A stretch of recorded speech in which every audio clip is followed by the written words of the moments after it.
এক বনে এক বিশাল বাঘ বাস করত। একদিন বাঘটি শিকার করতে গিয়ে একটি গর্তে আটকা পড়ল। অনেক চেষ্টা করেও সে বের হতে পারছিল না। ঠিক সেই সময় সেখান দিয়ে যাচ্ছিল এক চতুর শিয়াল। বাঘ তাকে দেখে মিনতি করে বলল, ভাগ্নে শিয়াল, আমাকে বাঁচাও। আমি কথা দিচ্ছি, আমি তোমাকে খাব না। শিয়াল জানত বাঘের কথা বিশ্বাস করা কঠিন, তবুও সে দয়া করে একটি লম্বা গাছের ডাল গর্তে নামিয়ে দিল।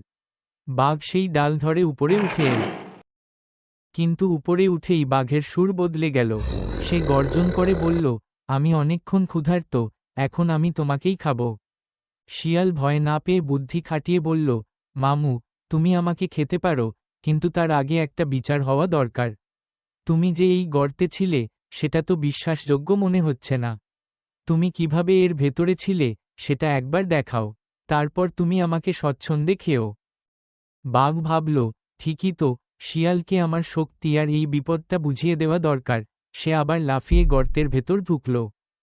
গর্তে ঢোকা মাত্রই শিয়াল মুচকি হেসে বলল, মামু, এবার ওখানেই থাকো।